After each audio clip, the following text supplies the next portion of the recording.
This is the RDU on Stage podcast. I'm Lauren Van Hemert, your host, and on this episode, I'm chatting with arts journalist and podcast host Jose Solis.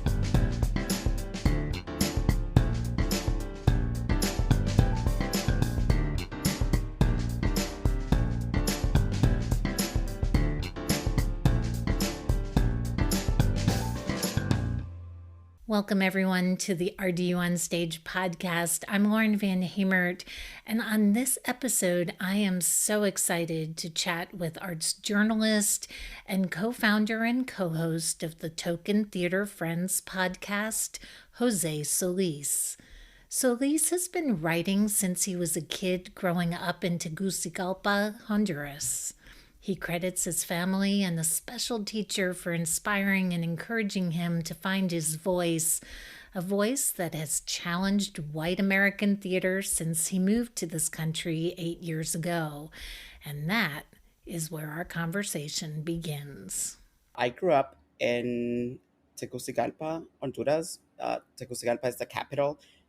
And one of the things that often surprises people, especially once I came to New York, I always tell them that even though it's a country in the third world, right, and it's a developing country, I have actually never lived in a city with under 1 million people, which even sometimes to Americans is surprising because I know many people who move to New York from very tiny towns with like, I don't know, under 100,000 people, let's say. And I grew up in a huge city with like 1 million people. So I had a pretty decent upbringing. I mean, I learned English as my second language. I started learning English when I was like about 4 years old, and I started learning English watching movies. Actually, like I memorized the legend in my family goes that I memorized all of Bambi in English, and I would recite it. Yeah, there were no phone, no camera phones back then, so no one has any evidence of that. So I'll trust my dad on that story. And since I was always very nerdy and very bookish, and I always loved art, and I spent my time reading and watching movies. I grew up in a household surrounded mostly by women, although my father is a great father. And again, people often think about Latino uh, fathers specifically as being very macho, right, and very against anything that's not sports and macho culture. And my father was actually the opposite of that. It's still the opposite of that. He gave his sons. I mean, I had two younger brothers, and he gave all of us the space and the opportunity to become the people that we wanted to be. One of my favorite things growing up was he would take us to this. It was kind of like a video club, like a blockbuster kind of thing. But they also had a library, and they also had like a cafe and magazines and stuff. So my father bought me and my brothers whatever we wanted in terms of books, in terms of learning material. He never would say no when we wanted to like rent a movie, for instance. Even if he didn't like it, he would say, it's your thing. So he gave us that. And my grandmother also, one of my earliest memories, was I spent a lot of time in my grandmother's house because I loved being there. I often say that it was kind of like growing up in a Pedro Almodovar movie with all these incredible women, with all these stories about what growing up under a dictatorship had been, for instance, or growing up when there was no cable TV and there was no internet. And I just loved sitting with them when I was a kid and listening to those stories. And one of my earliest memories was in my grandmother's living room above the VHS, above the VCR. Sorry, there were two tapes always. There was a tape of Alfred Hitchcock's Rebecca, and there was a tape of Citizen Kane. So I grew up, even if they were playing in the background, but I grew up, watching classic Hollywood movies and listening to stories about the movies that they went to see. It was very cool because like in many ways, instead of getting traditional bedtime stories, like my grandma would tell me the plot of a movie, of a classic movie. And then when I grew up and I ended up watching those movies, I was like, oh wow, like she was telling me about this movie. So my grandma, she had an education. She studied in Italy, and she studied in the U.S. as well, and she raised me also on on a diet, I call it, of Federico Fellini and Italian cinema, and gave me access to things that other kids did not. It's not that they didn't have access to, but they weren't interested in doing them. But because I always ended up spending so much time with adults, I was kind of like a little old guy. So yeah, I mean, my actual like formal education was very uneventful. I went to a bilingual school in Tegucigalpa, and I was a good student.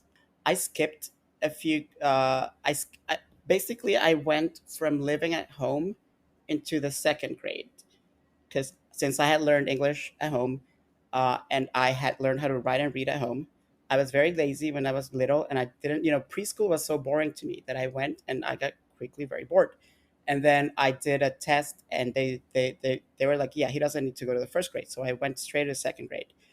I did have a very special teacher in my life. Her name is Yvette. It's so weird because now that I'm an adult, I still want to call her Miss Yvette. But anyway, my dear Miss Yvette was my English and history teacher when we were in high school. And my classmates actually adored me because every time that I started talking to her, we would not do class basically, because she and I would end up talking about movies and about books and about stuff like that for so long that my classmates were like, "Can you please talk to her so we don't have to like do this quiz today?" So yes, I had a very I had a very significant supporter and a very significant educator in her, not necessarily in the ways of academic preparation, although she was a fantastic teacher, but more in like the world that she opened up for me also. It sounds like you grew up on movies. I grew up on movies too. I think one of the reasons I love theater is because I grew up on movie musicals. So, when did the interest in theater begin? The thing is that growing up in Honduras, there was a theater, right? There were a few theaters, but theater isn't like a part of the culture itself. I remember, for instance, when I was 8 years old, there was a traveling opera company that went to my hometown, and my great aunt took me to see the Barber of Seville. Um, and the one thing that I remember about that was that I pointed out to her that I pointed at the presidential box, and I told her, "Look, the president's taking a nap," and the president was like, like snoring and everything. Uh, so in Honduras, there's not really that much theater happening. I went to the theater maybe 3 times in the 18 years that I was there, and then I moved to Costa Rica because I went to film school in Costa Rica. And Costa Rica, even though it's in the same part of the world, is a country that, in terms of culture and in terms of education, is like, into the future, right? There's a reason why they call themselves the Switzerland of Central America.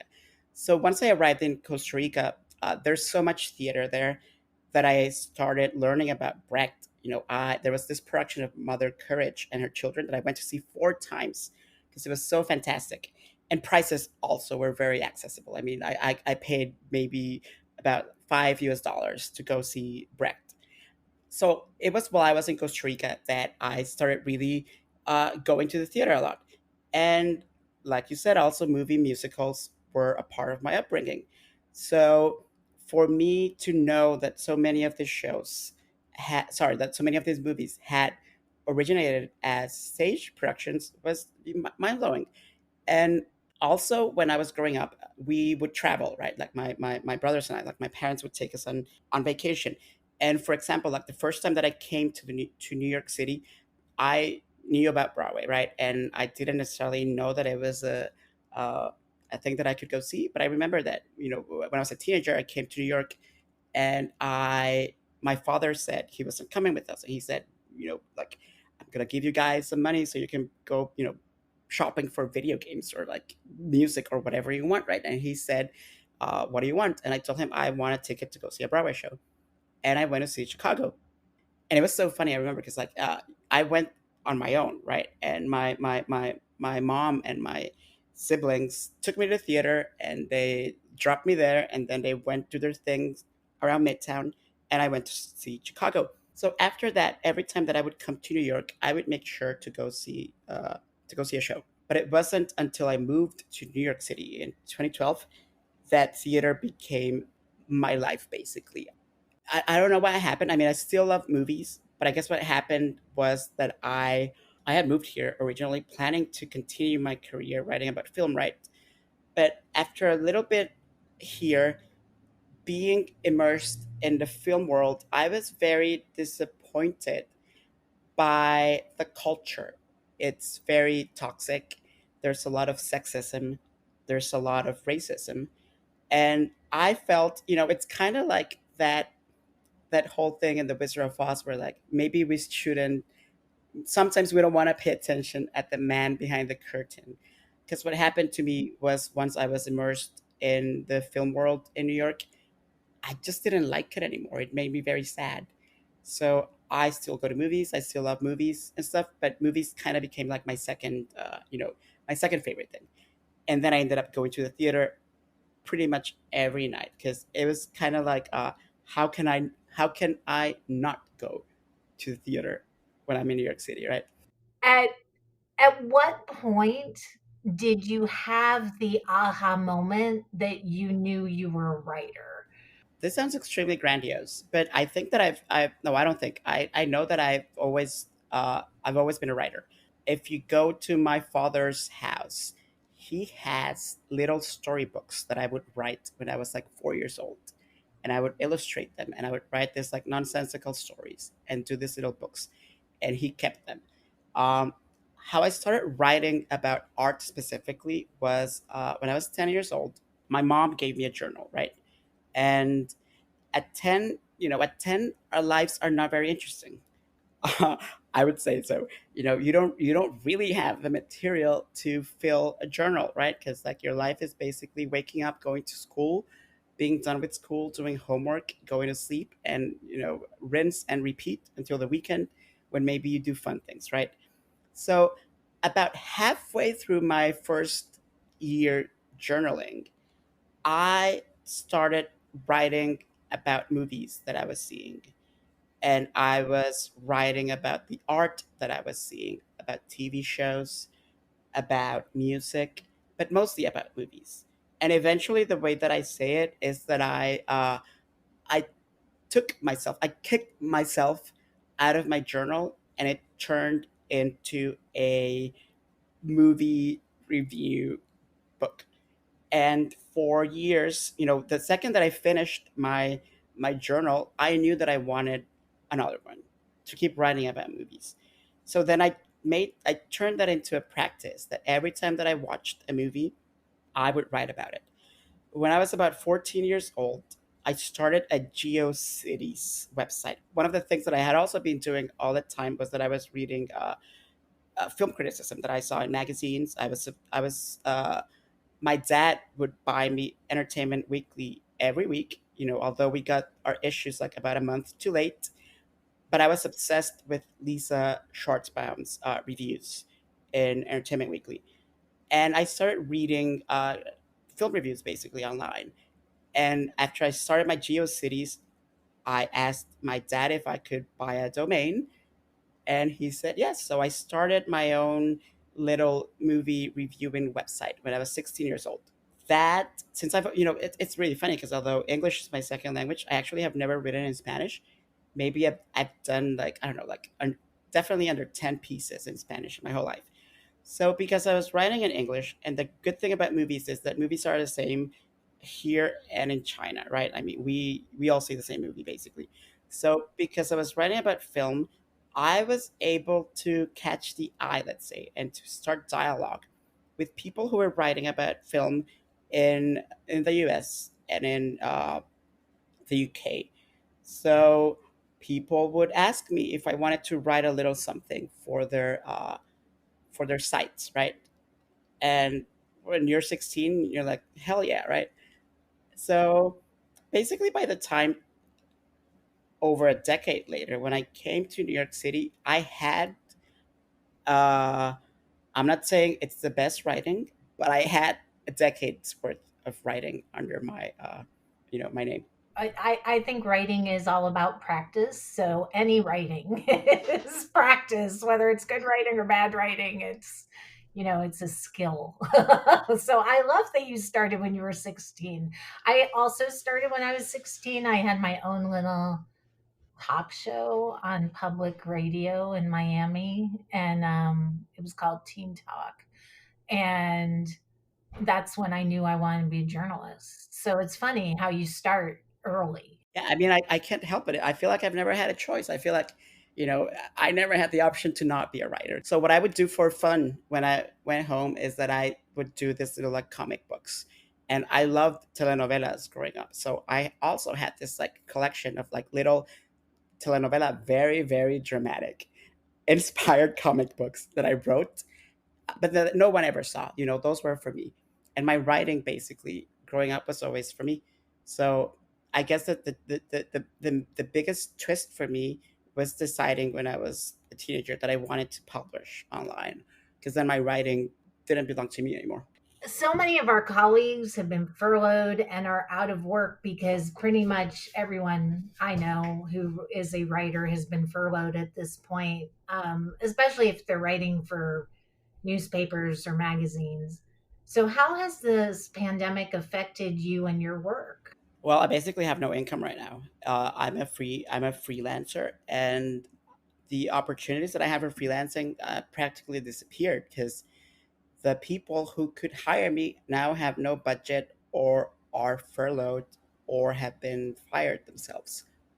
So I'm on the same boat as most of our colleagues. I don't know what to do about this moment in time. But the thing that I always knew was what I have known since I was little, and it's that I cannot stop doing something. Not because of the money, because obviously money is very important. I'm not gonna lie and say that yeah, I'm not rich. I'm not wealthy enough that I can uh, that I can say that I don't need money. But it was also very important to me to find an outlet to in order to continue writing, which is why I decided to launch Token Theater Friends as an independent publication. I was very happy when Deep, my colleague and the co-host and co-creator, I was like, 'cause she had also been furloughed, and I was like, okay, we need to do something, not necessarily for the money, because like it's so uncertain. You don't know if you're gonna make any money, just doing anything online. But I was like, we need to do this for ourselves and also for our community. We need to uplift and we need to celebrate the artists and the people who love theater. And we cannot just sit and wallow, although that's a very healthy choice. And if people's choice is to sit and wallow, go for it. But I just couldn't. I'm a very restless person, and I knew that I had to do something. But yeah, there's no work. I try to not think about that too much. What I tell myself is, it sounds like a very lame excuse, but it's actually helping me. And I remind myself, you are not the only one. You are not out of work right now because you are not good enough, or because you're not good at your job, or because your work isn't good. This has nothing to do with you. You are on the same boat with everyone right now. And unfortunately, that boat looks like the Titanic. So I, yeah, I cross my fingers so that we can all fit in the lifeboats. I agree. I agree. And I think when you are going to the theater multiple times a week, whether it's to cover a show or not, for me, theater is really kind of my sanctuary. I kind of say it's my church. And I think there's an emotional toll when that suddenly is taken away from you that I took for granted prior to this. So, can you talk to me about the emotional impact that this has taken on you? Things kind of materialized for me when on March 12th, which is when Broadway and all the theaters in New York closed, and we were told that they would reopen on Easter Sunday. Remember that? Remember those times? The biggest shock to me came when I went to my Google Calendar, and I'm a very organized person with my calendar because I'm always so busy in New York. And my next, on March 12th, my next night, my next day basically without theater was April 19th. So on March 12th, I sat in front of my computer and I deleted every single show for a month, 40 days worth of theater. And the emotional toll on that was almost like feeling like I was deleting my life. Who am I? Who am I going to be without this thing that I love so much that I do every day? And I'm still figuring that out, sort of. It's been hard to be home and to not have my church also, because it is my church as well. I love that. That's a great way of expressing it because when I try to explain this to people, and I feel very lucky to be able to go to the theater and review all these shows and see all this great art. But it really is. It's a loss. It's a grieving process for me. That's how I've felt when it was all just kind of taken away. And the virtual stuff doesn't really excite me as much as the live experience. What's your take on the virtual? What excites me about the virtual is that people are doing something. I am not in love with readings. I have never really enjoyed readings, even during non-pandemic times. But I get that need to do something and to not let the art just be on pause, because theater can't be paused. I mean, it's a living organism. And as you know, when it started, I was religiously watching all the things that the National Theatre Live, for instance, was releasing, and I watched a few readings. But at some point around April, maybe, like, I got very discouraged and I got very depressed.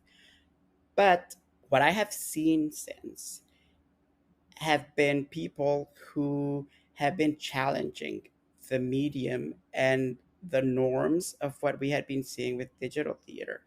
And for instance, one of my favorite theater companies, appropriately called "This Is Not a Theater Company," did um, did a show that spanned 3 days, and it was all done through this platform that's, at least, according to what I know about it, at least based on my understanding of it, it's called Discord, and it's mostly used by gamers, like video gamers.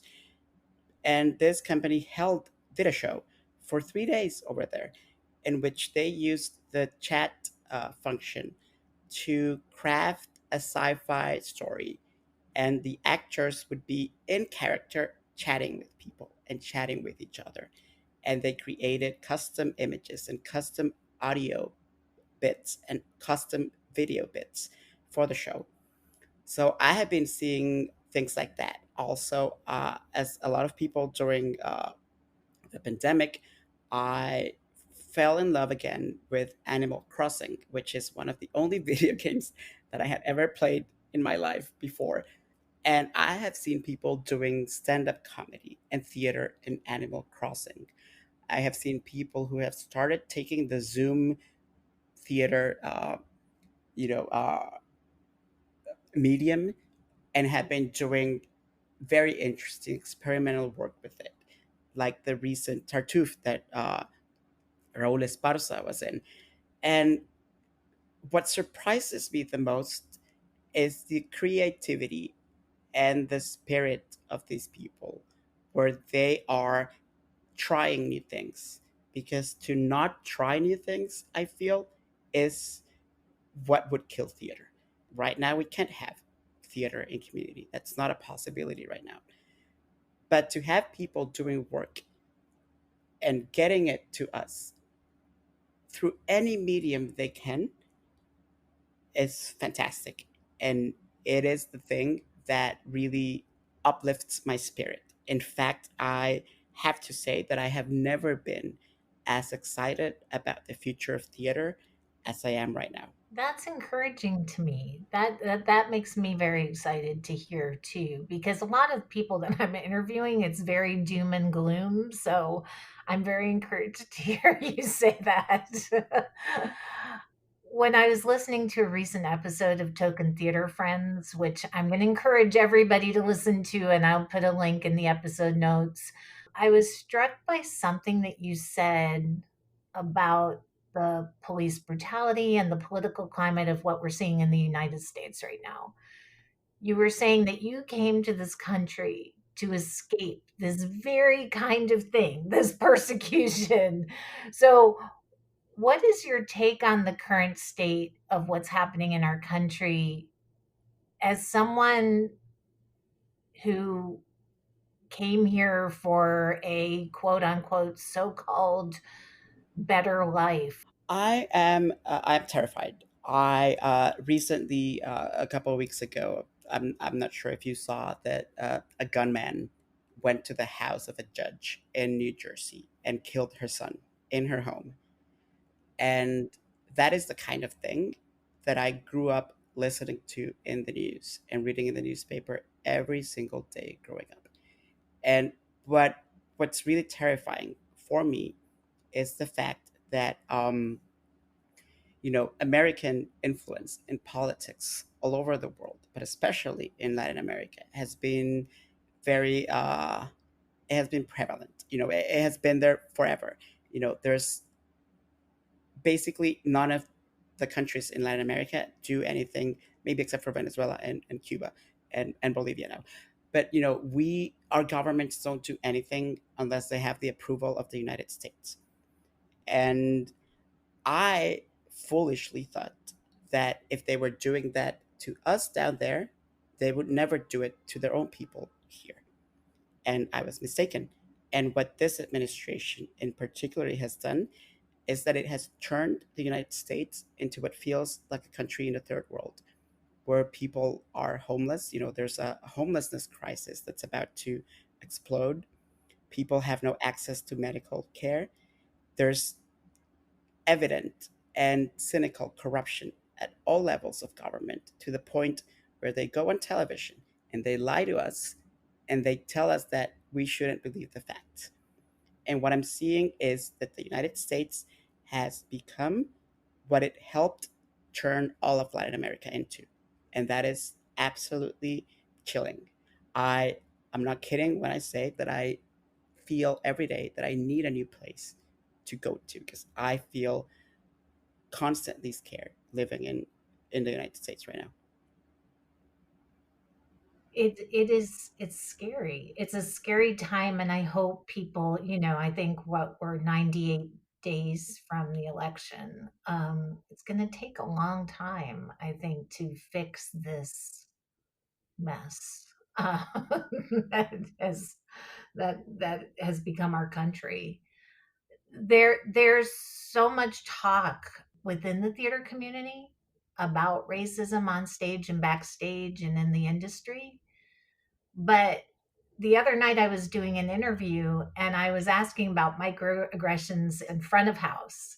As an audience member, as a person of color who goes to the theater in a professional capacity to review shows, can you talk to me about some of the microaggressions you've experienced from the front of house staff or from other audience members?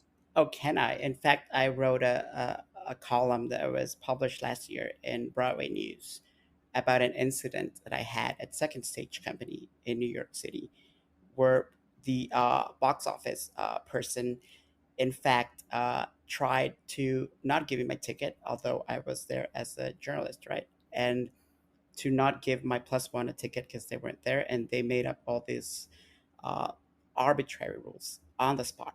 That he came up with so many excuses not to give me my ticket and to not help me get this other person their ticket, that it was extremely discouraging.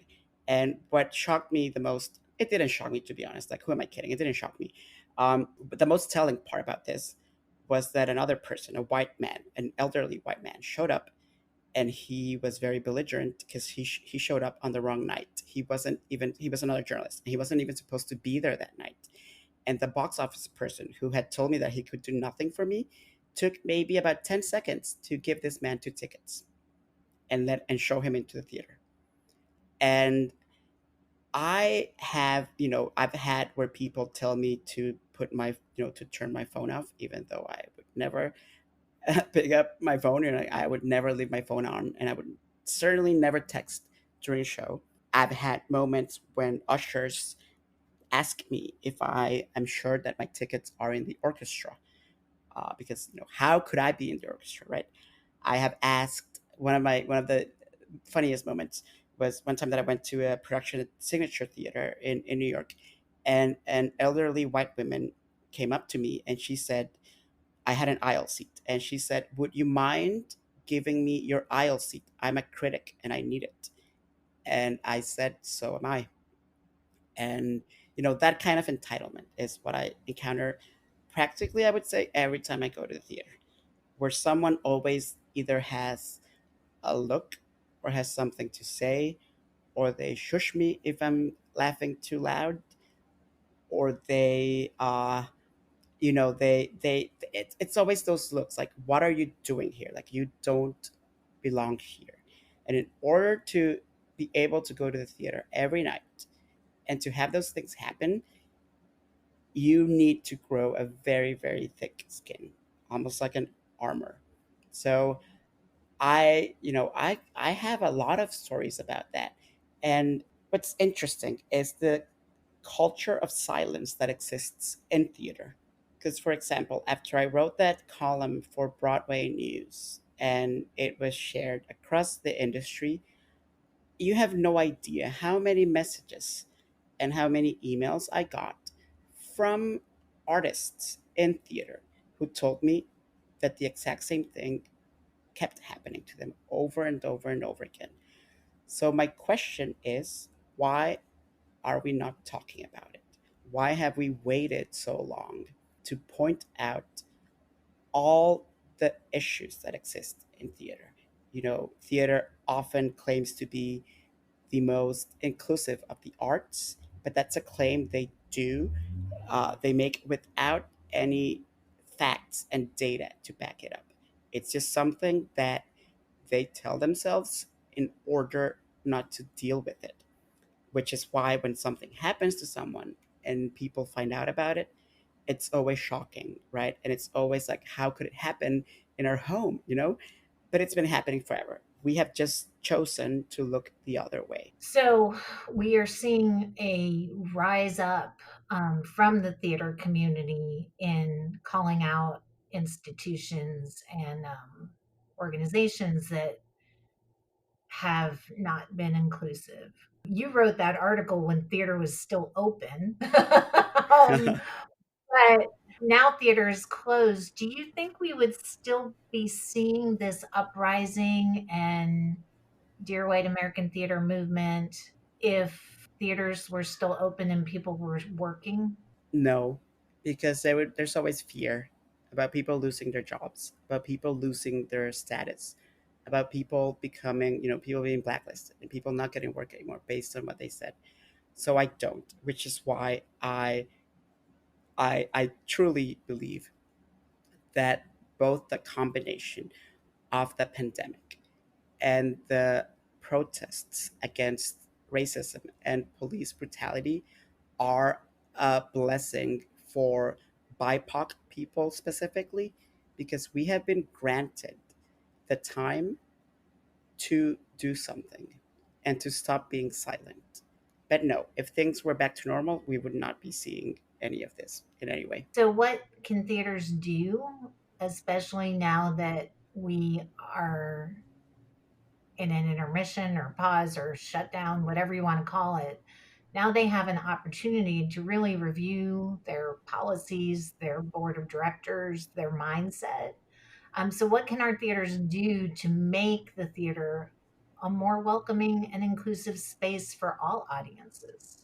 Yes, what theaters, artistic directors, and theater companies and commercial producers on Broadway need to stop doing is, it's one of the most I think it's one of the favorite phrases of anyone involved in the arts in the United States. And they always say, at least we're having the conversation. And that needs to stop. The time for a conversation is over and it has been long gone. And what people need to do now is act.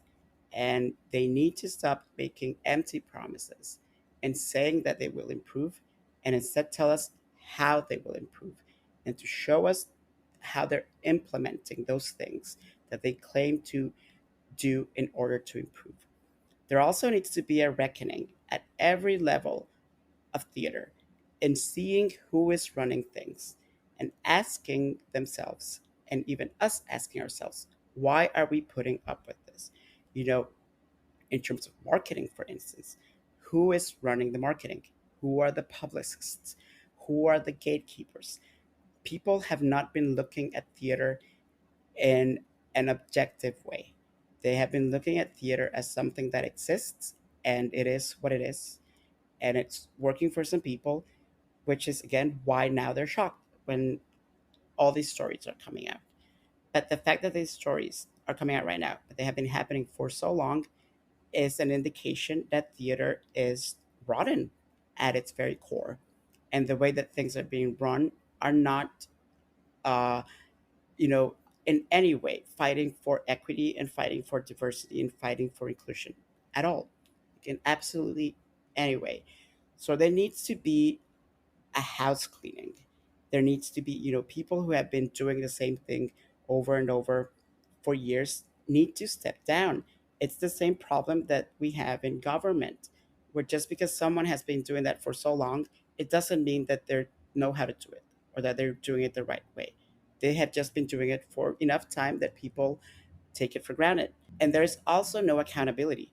And we need to start making theater accountable for what they're doing. So it sounds to me, going back to something we talked about earlier, you were kind of disillusioned with with writing about film and movies when you got to New York City because of the racism, because of the politics.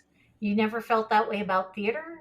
What was it about theater that kept you going, that you weren't disillusioned? That I felt that I could make a difference. Meanwhile, film is so vast and so big and so inaccessible for someone like me to have a voice. Because there's film is a global medium, right? Everyone watches movies all over, and my voice was not loud enough in movies. Meanwhile, in theater, for some reason, people listen to me. And for some reason, I am able to get into organizations and I am able to access places that I wouldn't be able to access in the film world, which is why I feel that disappointment every single day. But I love theater so much that I'm not going to give up on it just because there's a bunch of people who are telling me that I don't belong. So it's kind of like fighting for someone that you love and making the relationship work by cleansing it and by giving it another chance and by forgiving it. And I forgive theater every day. Uh, every day also I ask myself, why are you doing this? Why don't you quit and do something else? And I just can't right now. I'm way deep now. I'm too into this relationship for me to break up with theater. But I guess the main thing is that in theater I have been able to have a voice and to be listened. So that's the big that's the biggest difference for me. As a person of color reviewing primarily white institutions, I mean, there are some plays like slave play, like Tony Stone. I mean, this season we've seen a lot of really interesting diverse stories, but for the most part, we're talking about a white institution. So, as a person of color reviewing white theater, is there some sort of disbelief or cognitive dissonance that you have to bring into the theater with you in order to write about it? Yes, but it is the same kind of dissonance that I have to bring into my life as a queer immigrant of color in the United States. So it's a very similar relationship where, many people, for instance, especially when they get angry at me, all those like anonymous uh, make America great again accounts on Twitter, when they're like, go back to your home country, right? Go back to where you came from. And one of the things that remains surprising for me, despite everything that I've encountered in the United States and in theater, is that the space that I've been able to carve for myself as a theater critic in the United States, I would not have been able to do that in my home country. Because there, my life, just because I'm gay, would have been under constant threat every single day. While here, although there are so many problems and there are so many issues at every level, I feel like I have been able to, create that opening for myself. It's funny because you see all this, you see Broadway especially pat itself on the back for things like Hamilton, and then every other show the next season is by a white writer, or every person who wins a Tony for acting the next year is a white person. So it's that kind of thing where like the illusion of progress, because they checked one box during one season, has turned the industry into a place of, very profound complacency, where why do more when we can give them this, scraps? Why bother doing more?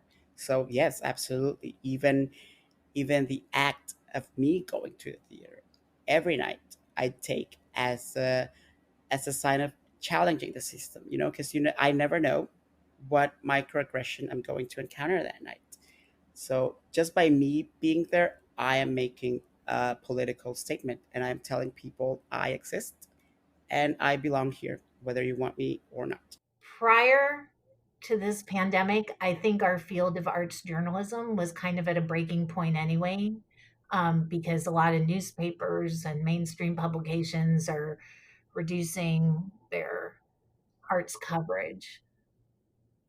What do you think the future of arts journalism and theater criticism is going to look like on the other side of this pandemic? If we are able to invite new voices, and if we are able to show that the way we have been doing things isn't necessarily the best way, we are going to see a change in, for instance, I love being a writer, Lauren. I love it more than I can say. It's who I am. But it is not fair to expect a theater journalist and a theater critic specifically to be a writer. There are people who have terrible writing skills, but are incredible communicators on the radio or on video. The problem is that marketing and publicists disregard those mediums and only focus on what's being printed in papers and what's being published in, um, quote unquote, respectable publications. And what needs to happen is that there needs to be an acknowledgement and a change in how things are being seen, and a change in figuring out who matters, and start quoting podcasts, start quoting video reviews, open up the field so that everyone is able to have a voice. Many of my colleagues get very angry at me when I say that everyone is a critic and everyone can be a professional critic. But we have created so many barriers and so many obstacles, all of which are lies, that we have believed our own myth. And it's time to kill that myth and to show that a different way isn't only possible, but is necessary. I don't know for you, for instance, I'm going to be presumptuous and assume that you love doing the podcast and you love having this medium also as a way to express yourself rather than just writing, right? Of course, of course. Yes. Yes. And I think, I think podcasts and the idea of video reviews could be really compelling. criticism more so than, I gave that show 3 stars or 4 stars or a thumbs up or whatever the rating system is in print. Absolutely, yeah, absolutely, because that's something else that needs to be challenged. I mean, criticism is not a tool for marketing. We are not critics. I don't know. I don't know about I don't know about my colleagues, or but I'm not a critic because I'm thinking about selling tickets. That's not my job. That's the job of marketers and the job of producers. My job, my mission is to engage people in dialogue. And what we have seen throughout the years happen is that instead critics are villains.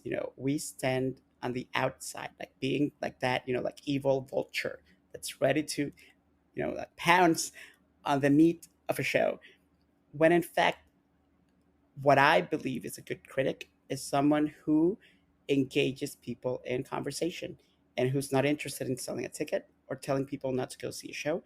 I mean, I often tell people that if critics were as powerful as people assume they are, in movies, for instance, I don't know if you have noticed, but almost every year, the top 10 at the box office, at least half of it are gonna be films that critics like completely, destroyed because they're bad, right? And people still go see them. I mean, we don't control people's wallets. Like, no one's gonna be able to tell you, Lauren, you are not going out and buying this thing today. They can't. No one can do that. So there needs to be a very a drastic change in how critics are thought of in the ecosystem of theater. We are not there to pass judgment. We are not there to sell tickets. We are not there to close shows. We are not inhuman monsters. I mean, we are. Who would have an interest in writing something so mean that hundreds of people in a production would lose their jobs? That's, if you're in criticism because you like that power, maybe you should be in government and in the Republican Party instead, because that's not the way to approach. It's not a humane way in any way to approach criticism. I absolutely agree. And I think the discourse is so much more interesting to me because it transcends theater from being transactional. I'm a theater critic. I'm going to your show. I'm going to give you a thumbs up, thumbs down, 4 stars, 5 stars, whatever, to having a conversation about the work and engaging with the work and hopefully engaging others in the work. And that's why I like the podcast and the video format so much better than just the written word. I love writing. I'll always be a writer, but I think for criticism, there's a value to the conversation, and the engagement. Yeah, absolutely. I mean, how many shows do we both have that we loved and that we saw years ago, and they're not running anymore? Maybe there's no recording of it so people can see it anymore, but we still talk about it with our friends and with our family, and we think about it constantly, and it makes us happy. There's so many of them. I truly believe that if we were to find, you know, an analogy maybe for what critics are in the ecosystem of theater, is that we are the ghost lights.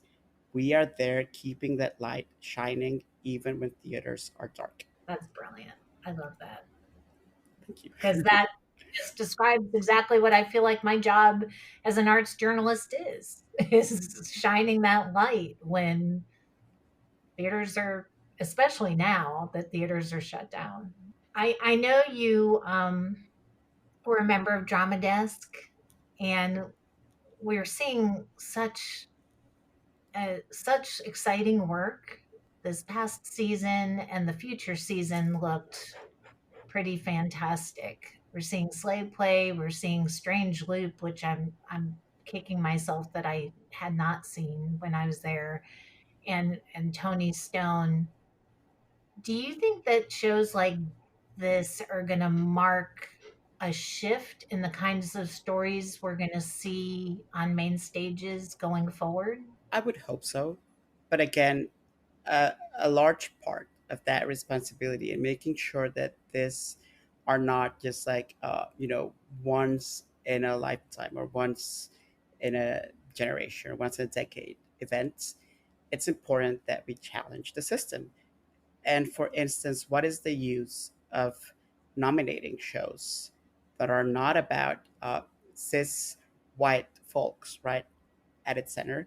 What's the point in nominating shows like that if at the end of the day the awards end up going to the usual suspects, right?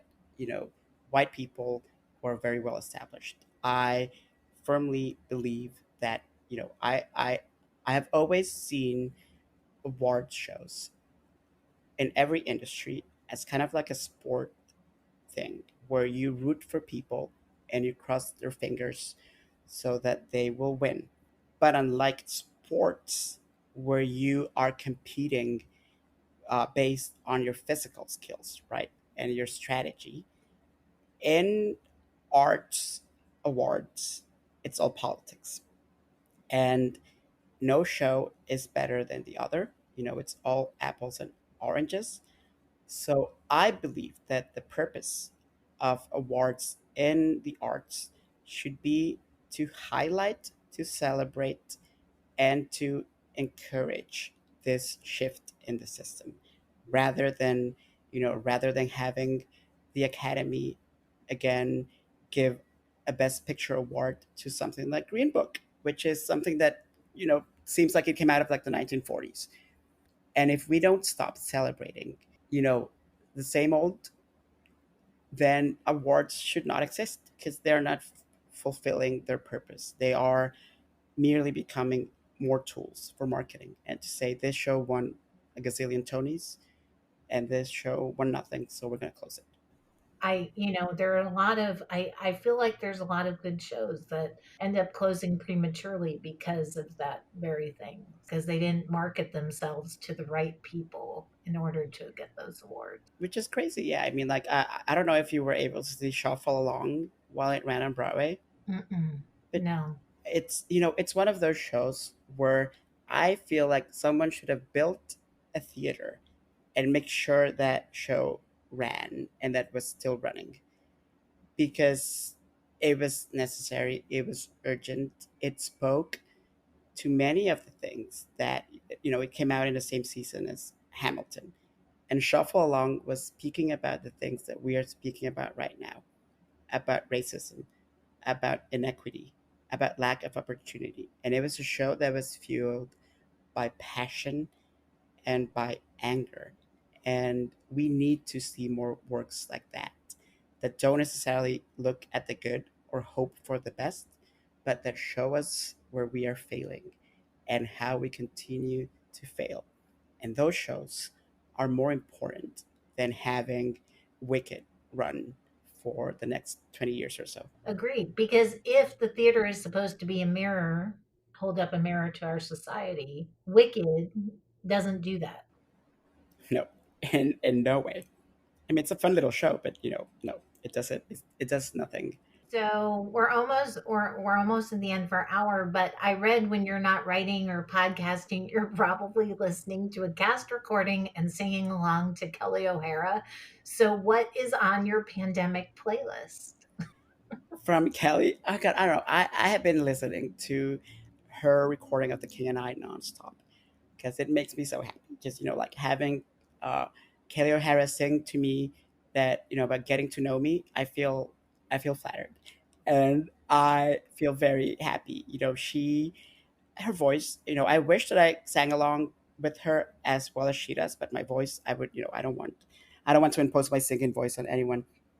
But yeah, basically, or sometimes I'll just go on like Spotify or whatever, or like Amazon Music, and just like start shuffling music by her because her voice is so pure and so beautiful.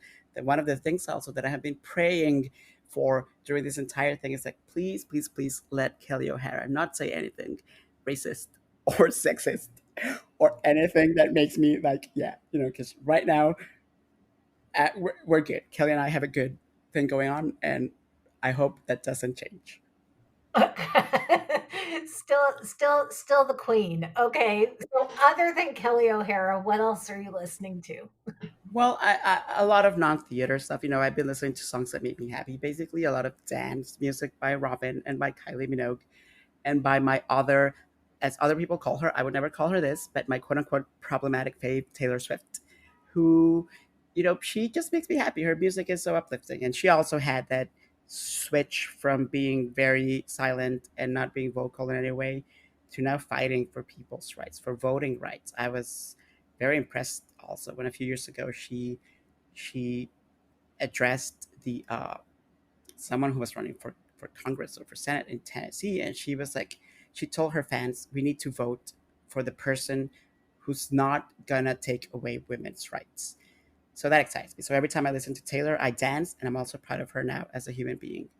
But it's important for me right now, especially to find joy in music and to find, you know, I'm dancing all the time at home, and to find something that disconnects me from reality in many ways. Because if we end up living in constant outrage and constant, what do I do next, what can we fix next, who can we, you know, who do we need to be angry at now, it's just it's just it's not a way of life for anyone. And right now that we're in the middle of a pandemic and the world, every level, feels so uncertain and so scary, it's important that we find those little moments during the day to dance and to just, you know, shake it off, like Taylor says.